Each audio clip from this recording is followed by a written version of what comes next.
Imagine this, a sun-drenched afternoon in Montecito, California.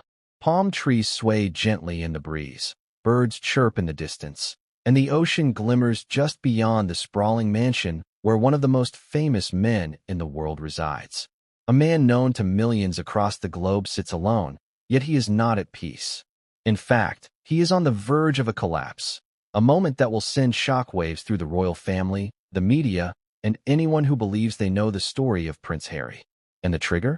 A sentence spoken straight into his ears by the one person he once trusted above all others, King Charles. The words were simple, stark, and utterly devastating. "You're no longer my son." Have you ever wondered what it must feel like to hear from your own father that you are no longer recognized as his child? To have your identity, your heritage, and your sense of belonging stripped away in a single sentence? For Harry, this wasn't just hypothetical. It was real. It happened in the quiet, secluded corridors of his Montecito home, far from the prying eyes of the press, yet carrying consequences that would inevitably reach every corner of the world. And this wasn't some casual argument or fleeting family squabble. This was a confrontation meticulously orchestrated, layered with decades of tension, resentment, and unspoken grievances, all boiling to a head at a moment when Harry was perhaps least prepared. Before we continue, please hit the like button, subscribe to the channel, and turn on the notification bell for updates. The backdrop of this story is crucial.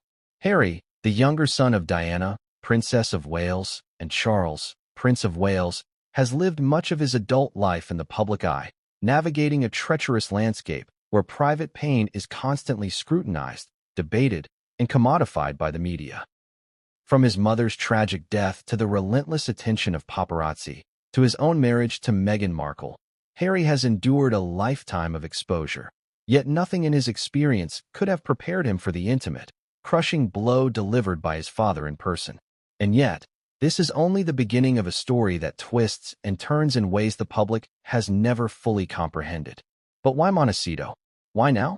After stepping away from royal duties, moving across the Atlantic, and attempting to carve out a life of relative peace, Harry was far from the drama of the palace in London. Or so he thought.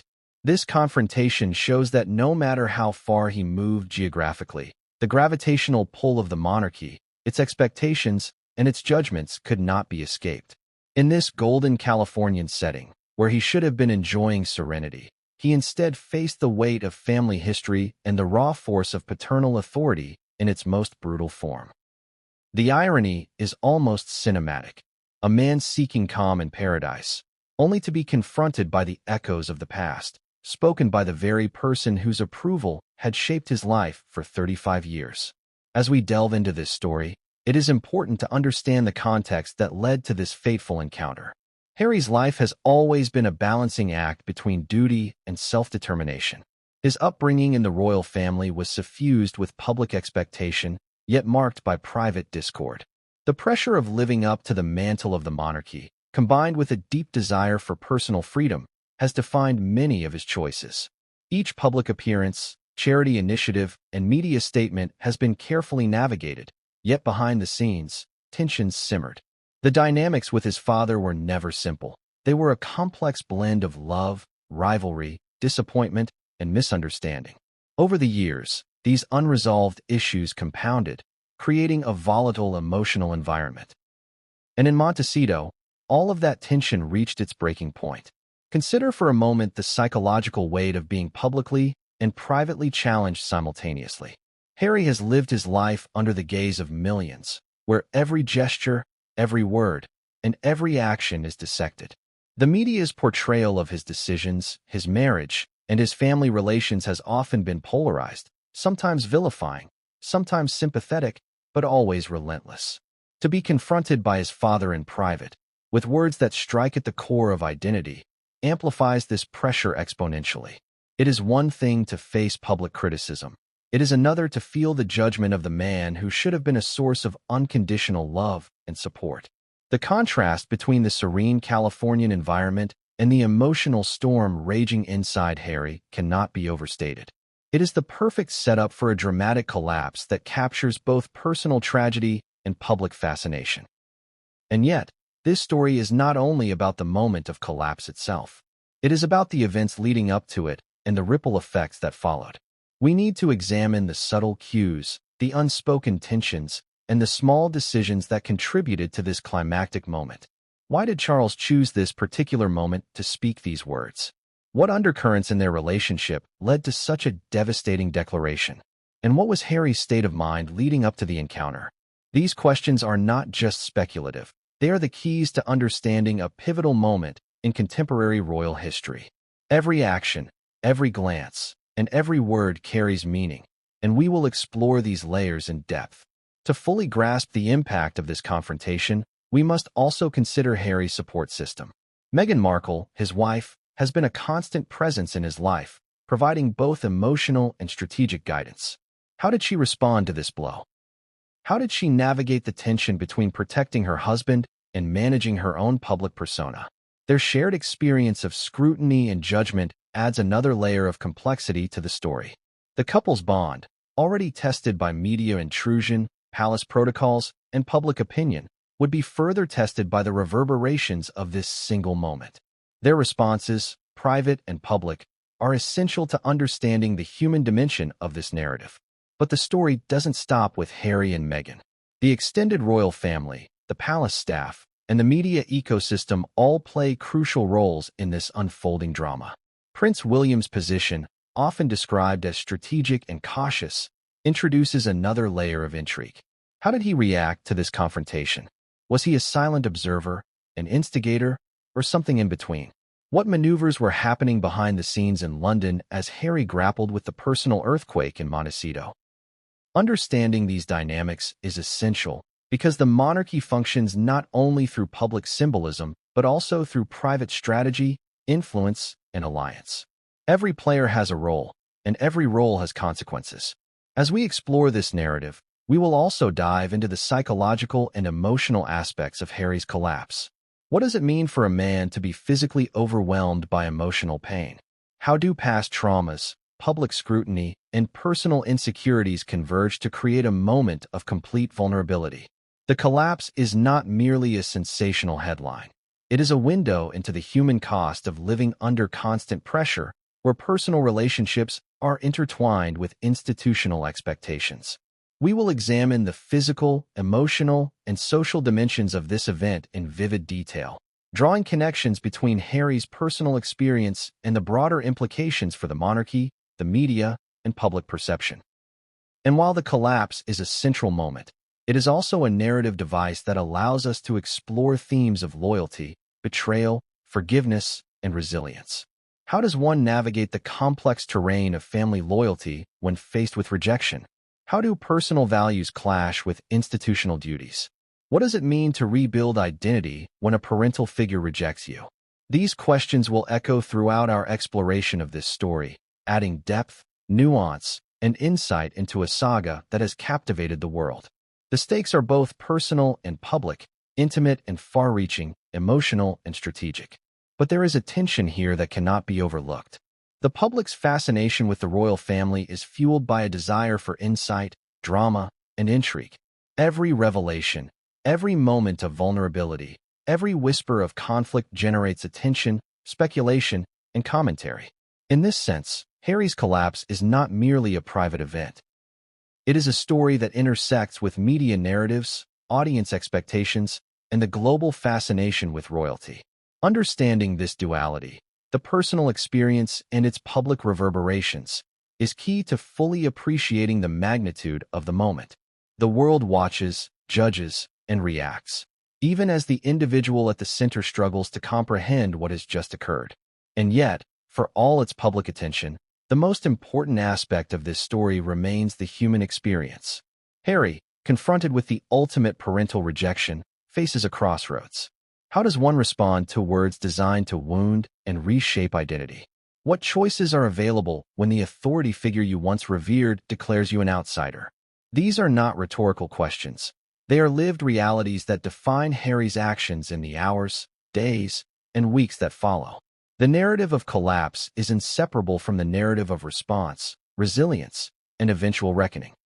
As the sun sets over Montecito, casting golden hues over the mansion where this drama unfolded, one cannot help but feel the weight of the moment. This is not simply a story of a royal dispute or a media sensation.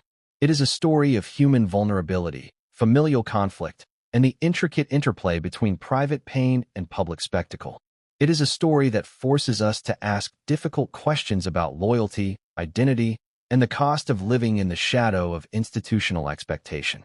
And it is a story that, despite its setting in the rarefied world of royalty, resonates with universal themes: the desire for acceptance, the sting of rejection, and the enduring search for belonging. But what came next in Montecito would change everything, and no one saw it coming. In the quiet aftermath of Charles's words, as Harry struggled to regain composure, as Meghan prepared for the fallout, and as the world outside remained oblivious to the seismic shift taking place behind closed doors, something extraordinary was unfolding. Harry's knees buckled under him as the words echoed in his mind. "You're no longer my son." The sound was not just heard. It reverberated through every fiber of his being. It was a seismic jolt, a breaking point accumulated over decades of unspoken resentment, conflicting expectations, and misunderstood intentions.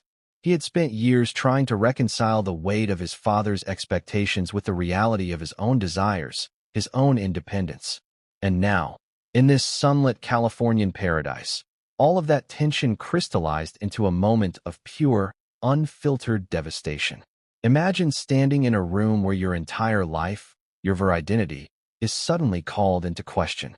Every childhood memory, every birthday, every shared moment with your father now feels tainted, filtered through a lens of rejection.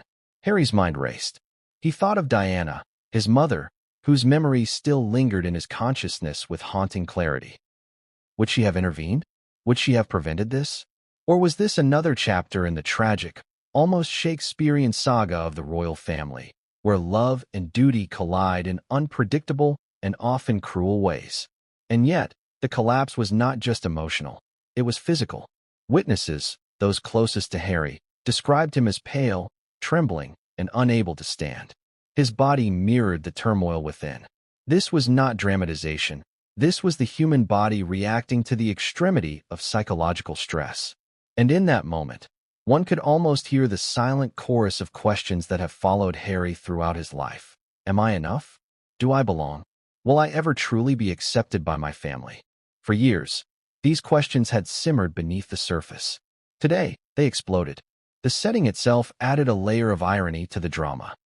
Montecito, a place known for its tranquility, wealth, and security, became the stage for a confrontation that might have been expected in the grand halls of Buckingham Palace. Here, surrounded by lush gardens, the Pacific Ocean glimmering in the distance, Harry faced a personal storm that no amount of money, fame, or distance could shelter him from.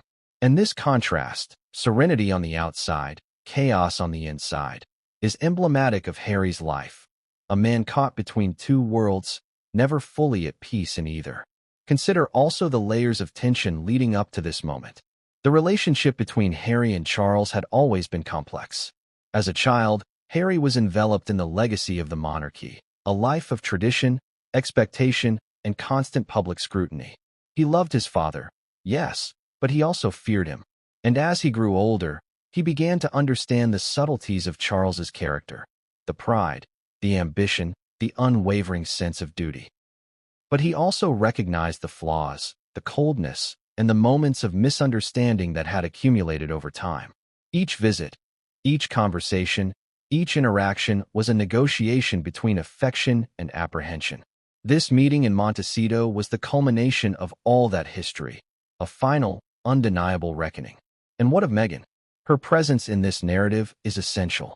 She has been Harry's partner, his confidant, and in many ways, his shield against the relentless pressures of royalty and media scrutiny.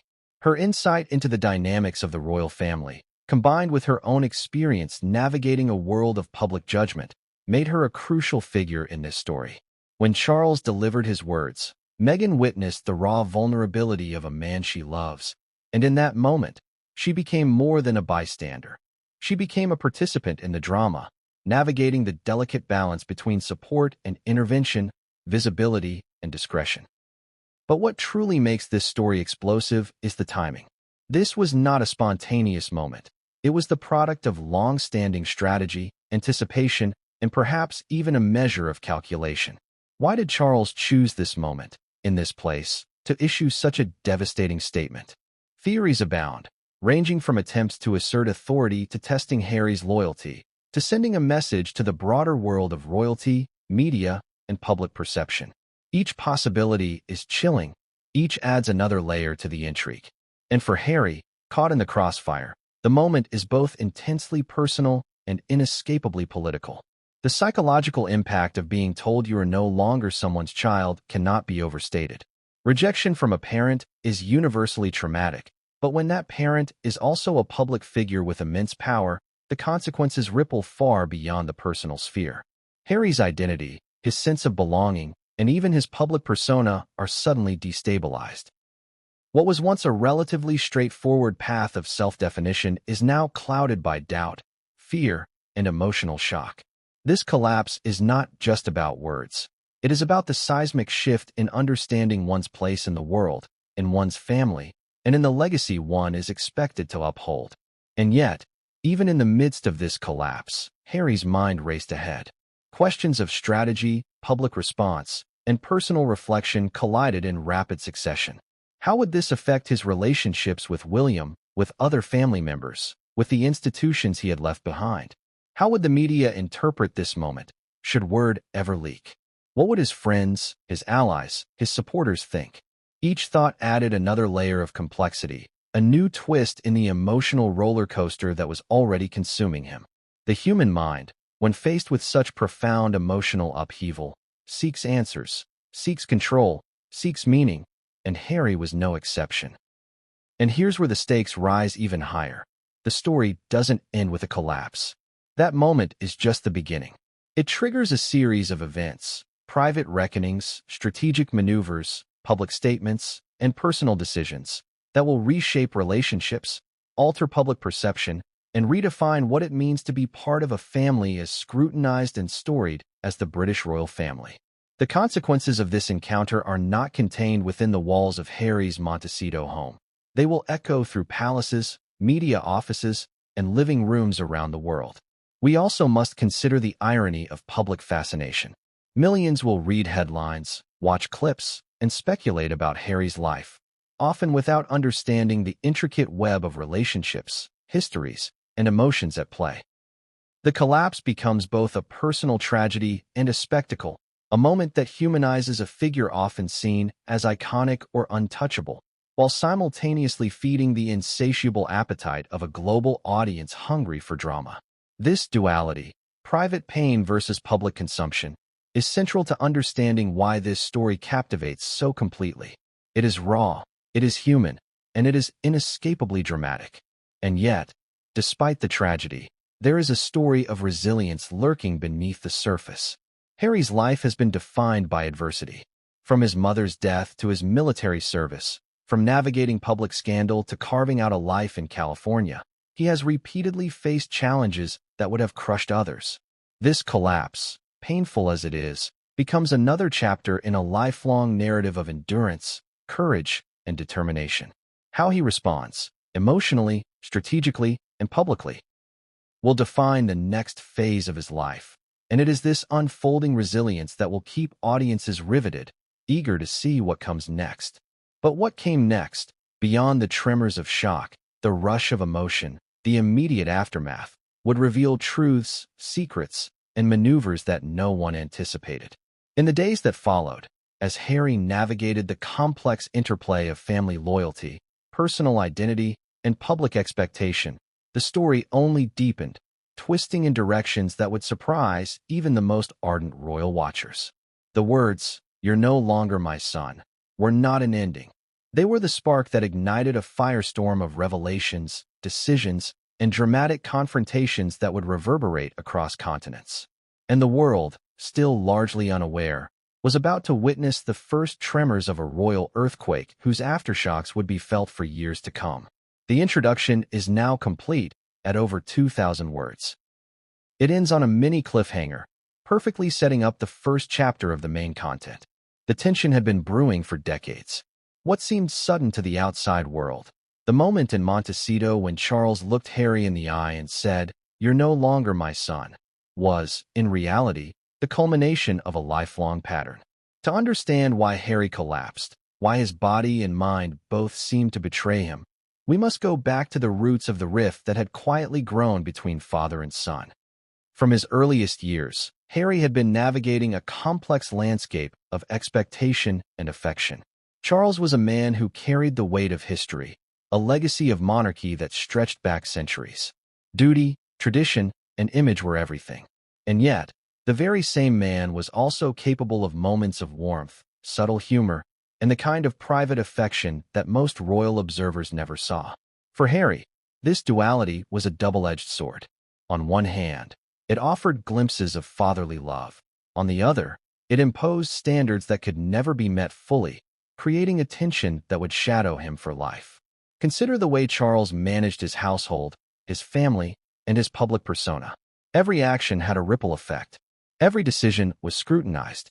In such an environment, mistakes, or perceived mistakes, could feel monumental. Harry grew up learning that missteps were not just personal errors. They were reflections of the family, of the monarchy itself. Imagine a young boy learning to speak, walk, or even breathe under the gaze of a historical institution that expected perfection. The pressure was enormous, and while William seemed to navigate it differently, Harry often found himself on the edge of the line between affection and disapproval. As a teenager, these dynamics intensified. Harry's sense of identity began to diverge sharply from the scripted path laid out for him. He was adventurous, outspoken, and occasionally reckless, but always deeply loyal to his family in his own way. Yet, every act of independence, every decision to carve his own path, was subtly noted, catalogued, and occasionally condemned by the very people whose approval he sought most. Charles, who understood the necessity of control, found himself frustrated by Harry's impulsiveness. Harry, in turn, began to internalize the subtle messages that he was loved, but not always fully accepted, that his presence mattered, but his choices were often questioned. And then came adulthood, a period where these tensions erupted into public view. Military service, charity work, and early romances all placed Harry under scrutiny. He was no longer just a boy growing up in the shadow of his father. He was a man whose actions were dissected by media, monarchy, and global audiences alike. Each choice he made became a statement about loyalty, about identity, about defiance. And every misstep, or perceived misstep, was magnified. The relationship between Charles and Harry was further complicated by external pressures. Media scrutiny was relentless. Rumors, leaks, and public opinion created a feedback loop that exacerbated personal tensions. Charles, ever conscious of image and protocol, often reacted with calculated restraint. Harry, passionate and emotionally driven, sometimes reacted with intensity. This clash of temperament, amplified by a lifetime of scrutiny, planted seeds of misunderstanding that would later blossom into explosive confrontations. Then there was Meghan.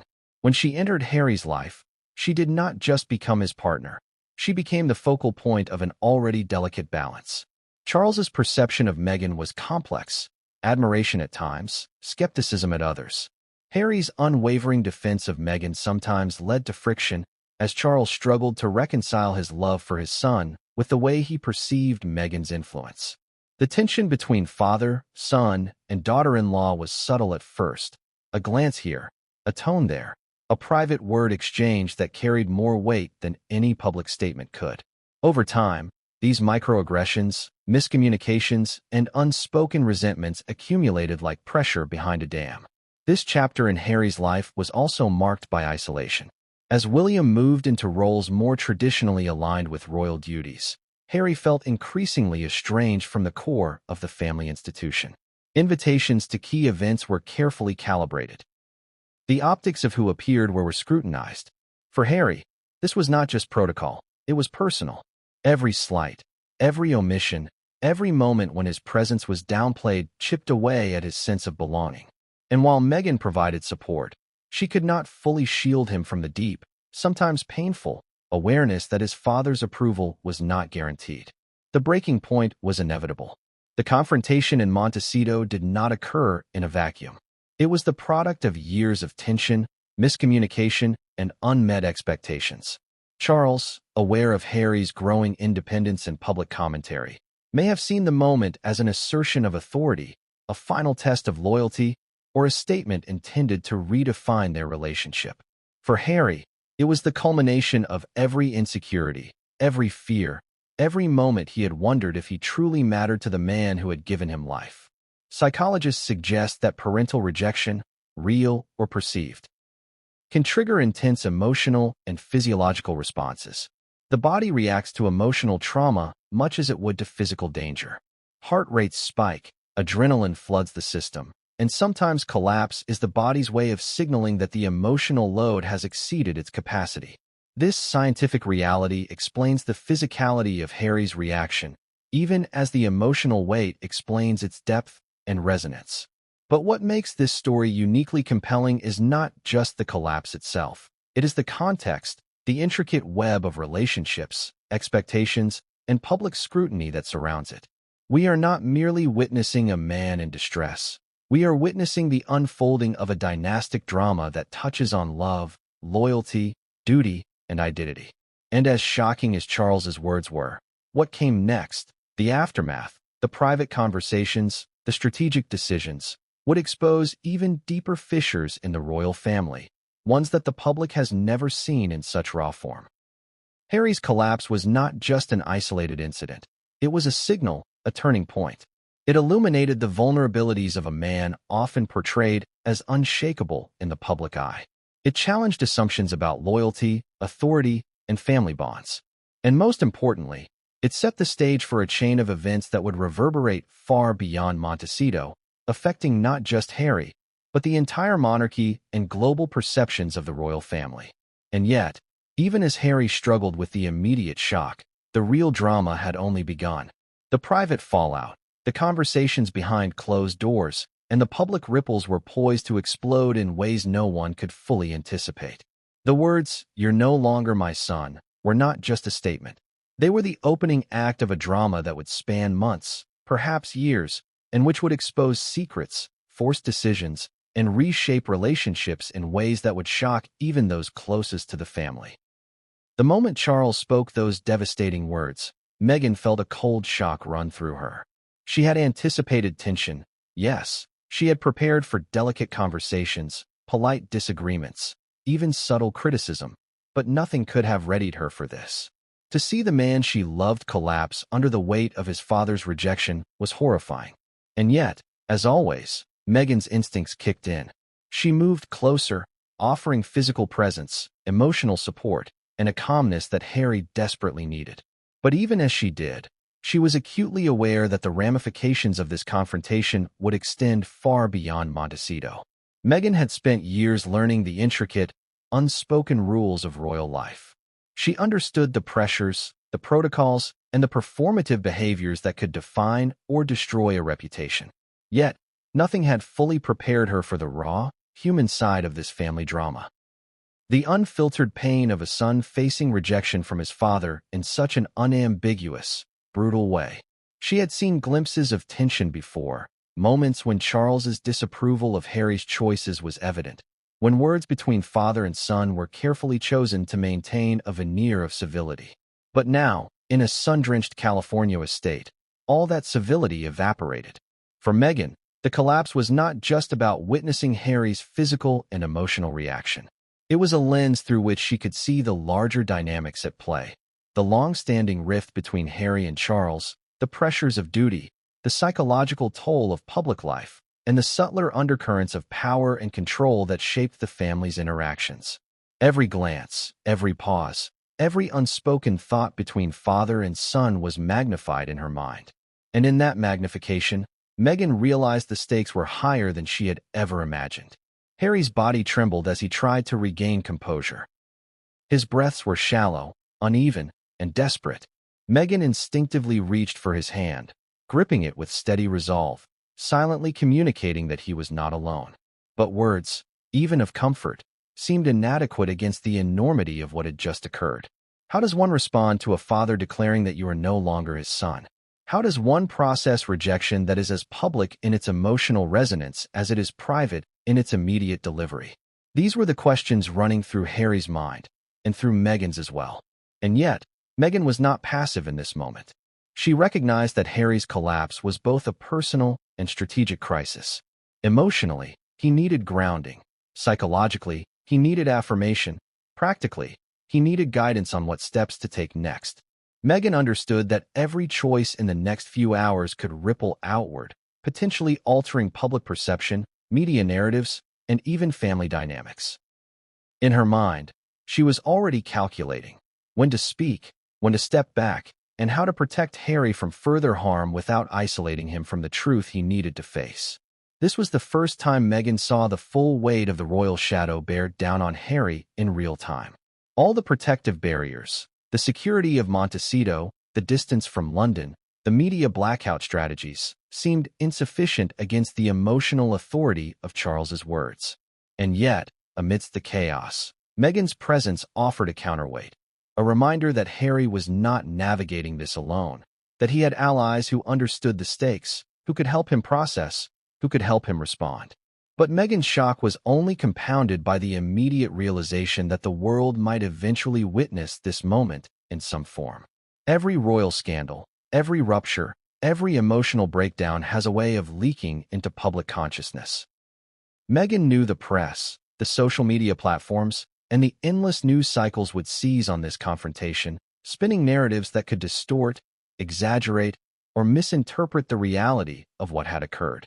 She also knew that, in that distorted reflection, Harry's collapse could be weaponized against him, against their family, and against their efforts to maintain autonomy and dignity.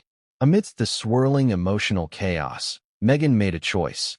She would not let Charles's declaration define Harry's identity. She would help him reclaim it, reaffirm it, and protect it. In private moments, she whispered affirmations, recounted shared memories of resilience and triumph, and reminded Harry that he was loved, not just by her, but by countless others who understood his struggles and admired his courage. These quiet interventions, often invisible to the outside world, were crucial in preventing Harry from being consumed by despair. But even as Meghan provided comfort, the tension between father and son lingered like a charged atmosphere. Charles's words had left a mark, not just on Harry, but on the very dynamics of the family. Meghan recognized that this rupture would have long-term implications, strained communication, strategic positioning, and difficult decisions about public appearances, interviews, and media engagement. Every future conversation, every visit, every statement would be filtered through the lens of this confrontation. And Meghan, as always, would need to be both partner and strategist, guiding Harry while protecting him from further emotional harm. The shock of the moment also revealed unexpected truths. Harry's vulnerability, his raw emotional response, and his need for support highlighted the depths of his struggles that had been hinted at publicly, but never fully understood. Meghan's witness to this collapse added another layer. The realization that Harry's battles were not just against external pressures, but against the internalized expectations and judgments that had been instilled by his father, his family, and the institution of royalty itself. And yet, amidst all the fear, grief, and uncertainty, there was a moment of clarity. Meghan understood that while the collapse was catastrophic, it was also a turning point, a moment that could define the next chapter of their lives. It was a moment that demanded honesty, courage, and decisive action. How Harry chose to respond, how Meghan chose to support him, and how the world eventually interpreted these events would shape not only their personal lives, but also the public's perception of the monarchy and their role within it.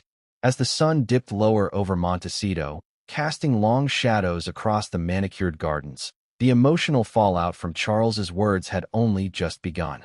Harry, still trembling, looked to Meghan for guidance. Meghan, resolute yet aware of the fragility of the moment, knew that the decisions made in the next hours would ripple outward, creating consequences that could not be undone. And the world outside, blissfully unaware of the intimate drama unfolding in that Californian home, would soon bear witness to the first tremors of what would become a seismic royal saga. But what came next? The private conversations, the strategic calculations, the quiet confrontations behind closed doors would escalate tensions, reveal hidden loyalties, and push Harry and Meghan toward decisions that could forever redefine their place in the royal family. The story was only beginning, and the next chapter promised revelations that no one could have anticipated. In the hours following the confrontation, Montecito was anything but calm. The idyllic California estate, usually a sanctuary from the relentless scrutiny of the press, became a pressure cooker of emotion, strategy, and unspoken tension. Harry, still reeling from the emotional blow, moved through the halls in a daze, occasionally sitting down only to rise again, as though the very act of stillness might trap him in the weight of his own thoughts. Meghan followed close behind, ever observant, ever protective, yet fully aware that her presence could only do so much to shield him from the long-reaching consequences of Charles's words. The first challenge was the emotional fallout. Harry's collapse had not been a simple fainting spell or a momentary loss of composure. It was a profound physiological response to deep psychological trauma. Blood pressure spiked, adrenaline coursed, and his mind cycled through shock, denial, and grief. Meghan knew this intimately. She had watched him wrestle with inner demons before, but this was different. This was the father, the patriarch, directly severing a bond that had been foundational to his identity. And that severance was not mediated by distance or miscommunication. It was raw, direct, and final. Meghan's role became dual, caregiver and strategist. She had to ensure Harry's physical well-being while simultaneously preparing for the inevitable fallout outside the estate. Calls had to be made, staff needed guidance, and plans had to be reconsidered in real time. Every movement, every conversation, had to be filtered through multiple lenses: emotional reality, potential media exposure, and strategic family considerations. The stakes were enormous, and the clock was ticking. Meanwhile, Harry's mind was not idle.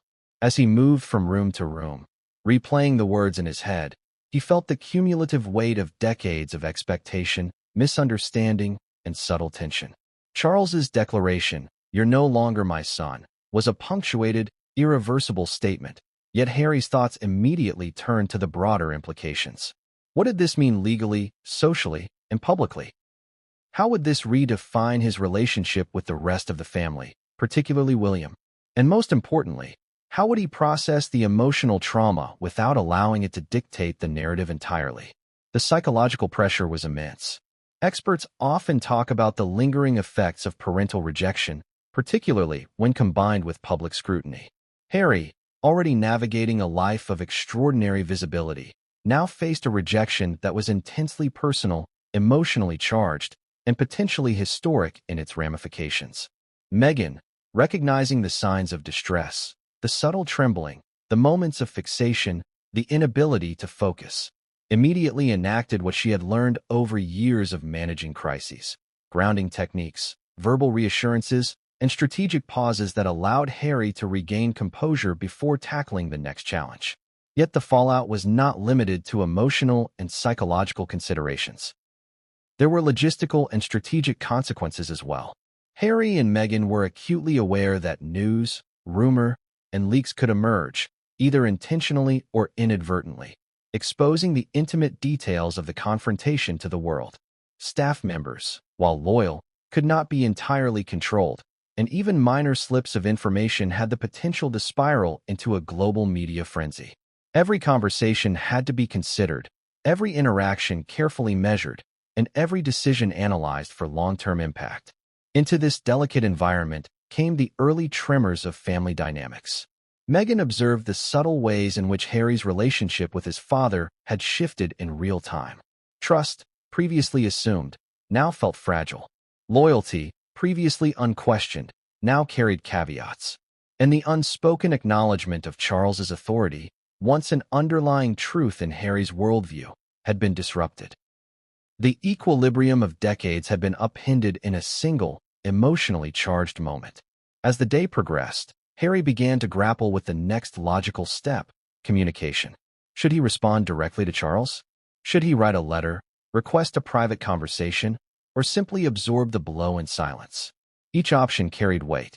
Direct confrontation could risk escalation. Silence could be interpreted as acquiescence or weakness.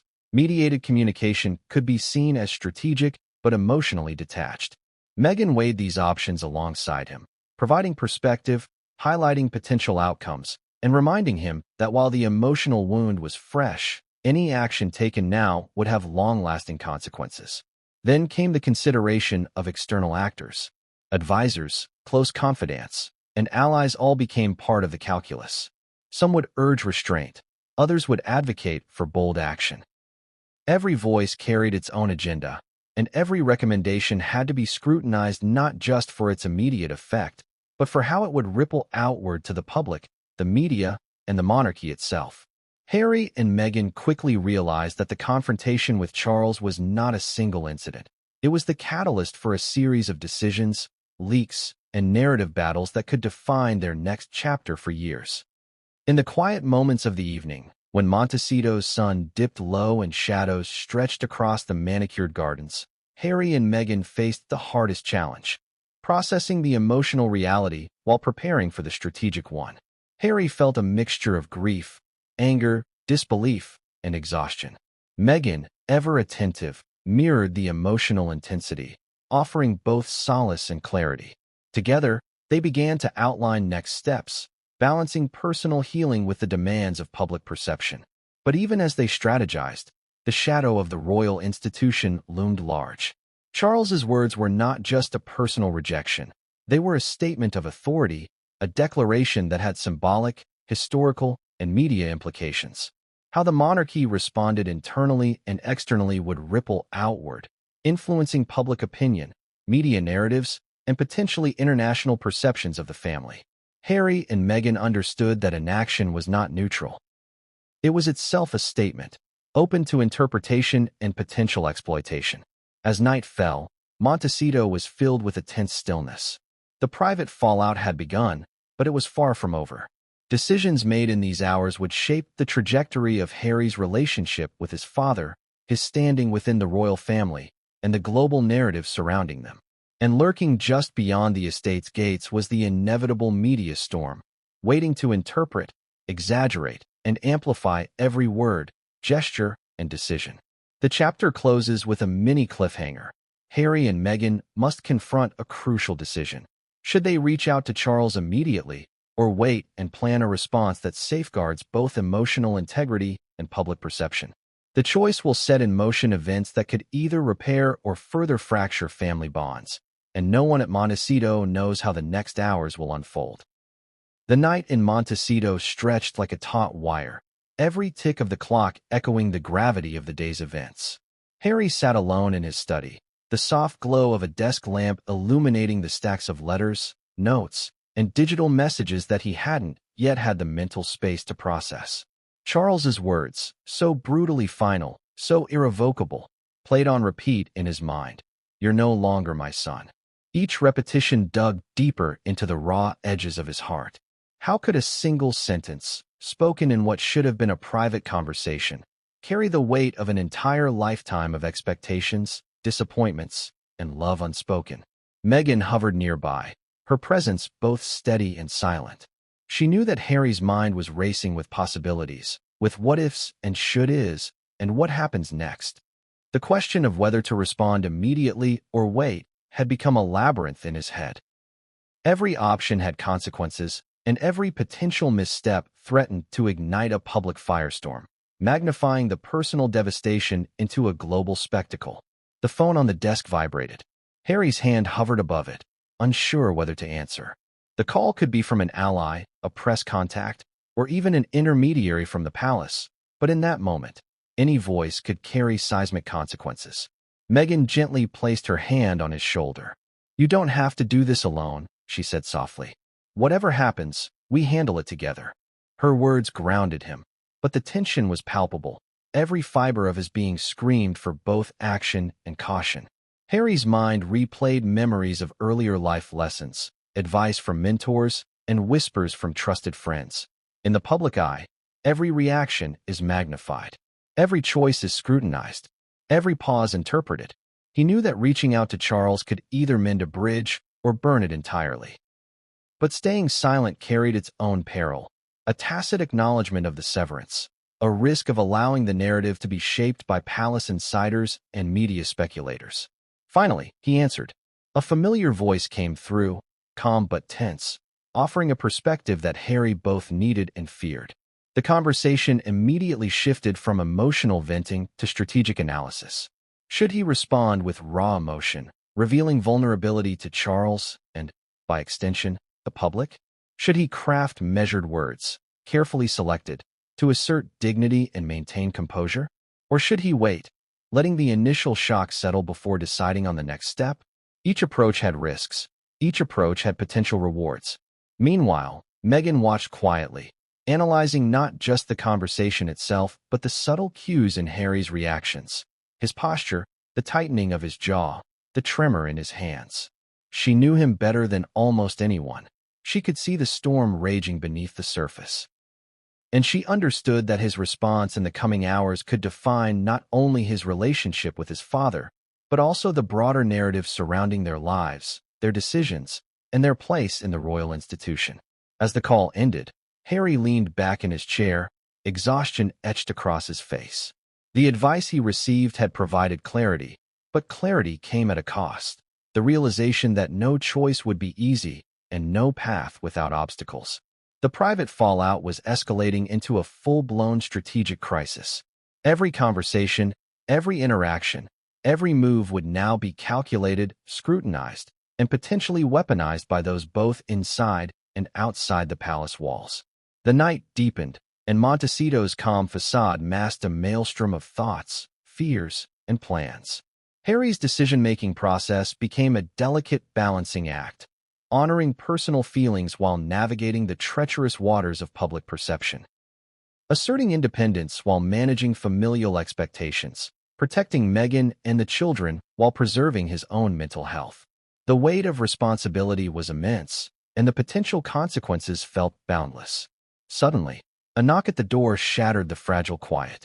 Harry turned to see a trusted confidant, someone with intimate knowledge of both palace protocol and public perception. The arrival was no coincidence. They had urgent news. Charles had made a move, a private gesture that could either signal a thaw or a trap. The information was fragmented, confusing, and loaded with implications. Harry's pulse quickened. Every instinct told him to respond immediately, yet caution screamed in equal measure. Meghan stepped closer, her hand steady on Harry's arm. "Whatever comes next," she whispered, "we face it together. One step at a time." Her voice was both reassurance and strategy, a reminder that the coming hours would demand clarity, courage, and resilience. And then the final piece fell into place. The decision Harry would make in this moment would trigger a chain of events extending far beyond Montecito, affecting media narratives, public opinion, and the royal family's internal dynamics. Every ally, every observer, every palace insider would be watching, analyzing, and anticipating the next move. The chapter closes with a cliffhanger. Harry must now choose: make a public statement, reach out privately to Charles, or hold back entirely. And the repercussions of that choice will set the stage for an unprecedented escalation in the royal drama. The next move will not only test Harry's resilience, but could forever alter the relationship with the man who once called him son. The sun rose over Montecito the next morning, casting warm light over the sprawling estate, but inside the walls, tension lingered like a heavy fog. Harry had made his initial decision. He would not respond publicly just yet. The timing had to be right. Every word, every action, every public appearance could be dissected and distorted by palace insiders and the global media. But while Harry wrestled with strategy, another force quietly began to assert itself: Prince William. William's presence loomed large, not physically but psychologically.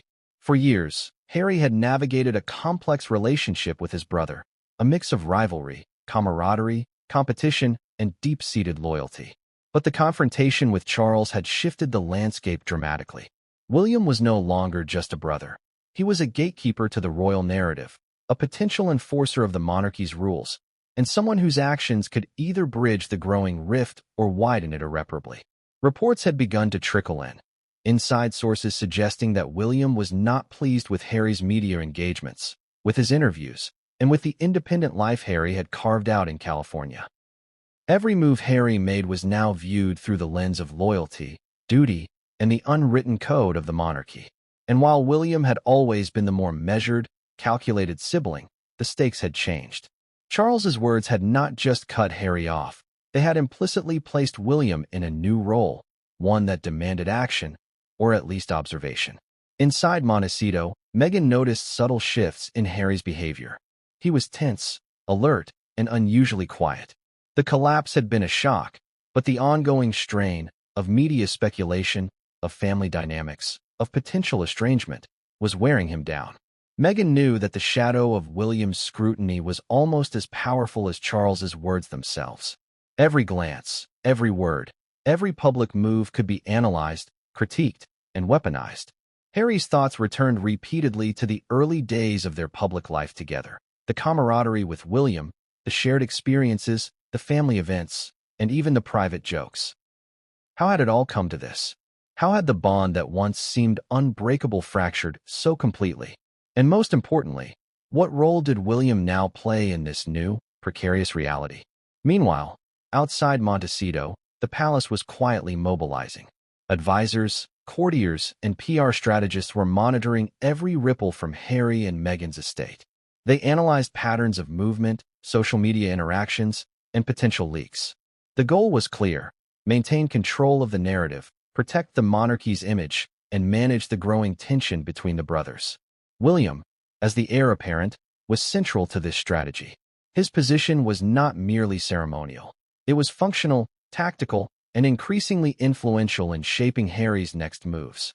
The tension inside Montecito became almost tangible.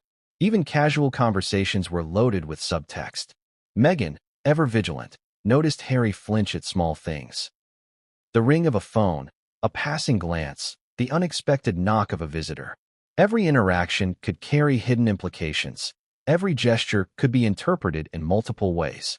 The estate, once a sanctuary, now felt like a stage where every moment was observed, analyzed, and potentially weaponized. And then came the first direct sign of William's involvement. A private message, sent through an intermediary, suggested that the palace expected Harry to adhere to certain protocols. No further media appearances, no public commentary on Charles's words, and an implicit expectation that family matters remain private. The message was polite but firm, leaving no ambiguity. Compliance would demonstrate discipline. Resistance could escalate tensions and further strain familial bonds. Harry absorbed the message silently. The weight of expectation was immense, but so was the desire to assert independence. He was no longer just a son. He was a public figure with a global audience, a family to protect, and a narrative to control. And yet, William's shadow reminded him that the monarchy was still very much in play, even across the Atlantic. Every decision was now both personal and political, intimate and public. As the day progressed, Harry and Meghan met with their closest advisors.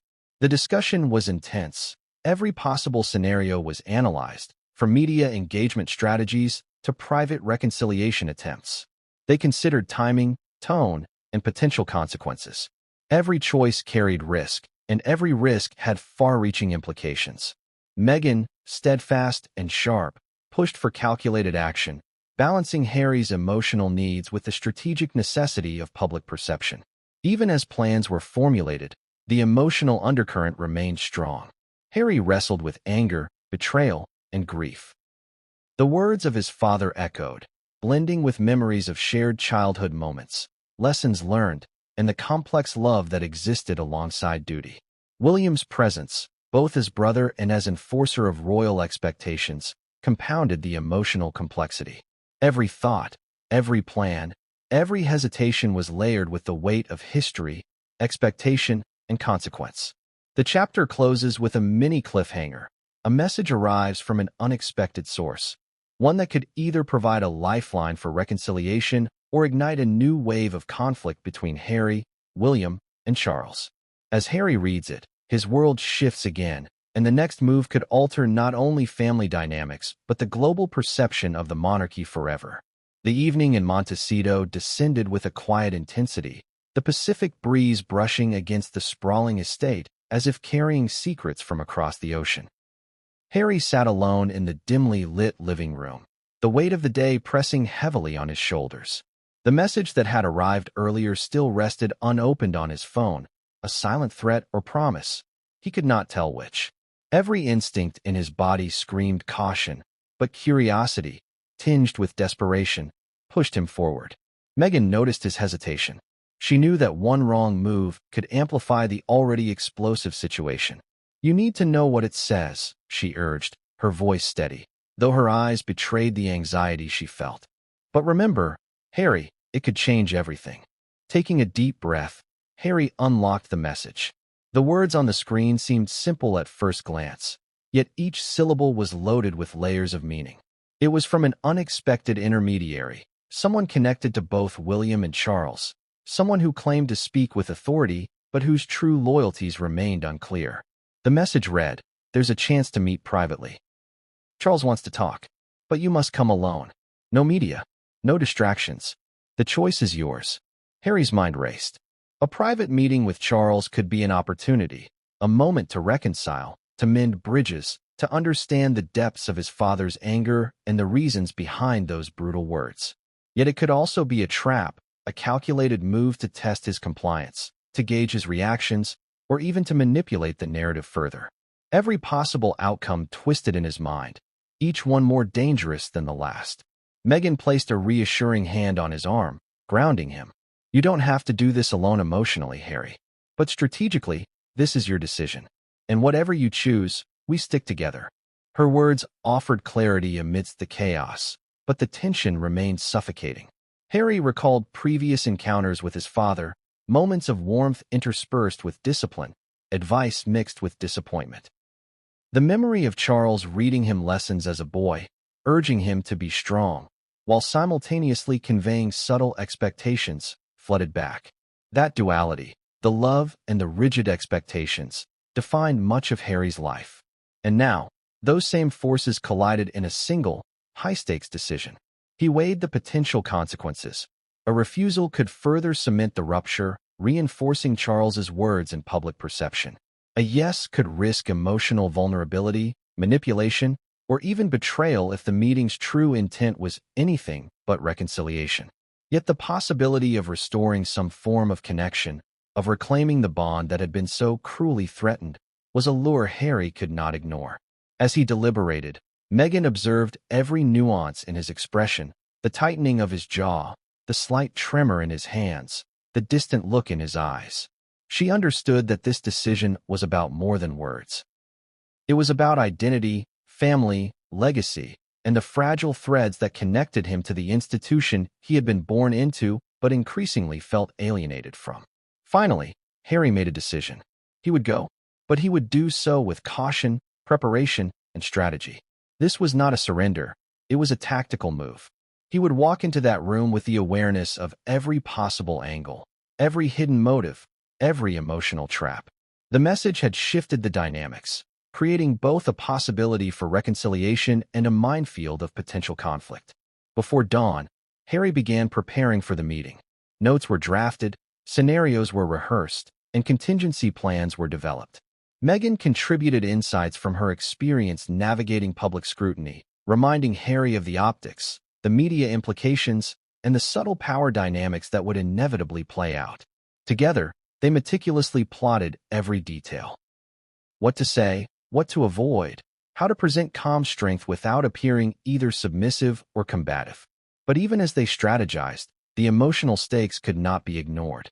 Harry's heart pounded with anticipation, dread, and a desperate hope that some fragment of fatherly connection remained. Charles's words echoed in his mind again. "You're no longer my son." Was there room for redemption? Or had that door been permanently closed, replaced by the cold formality of protocol and expectation?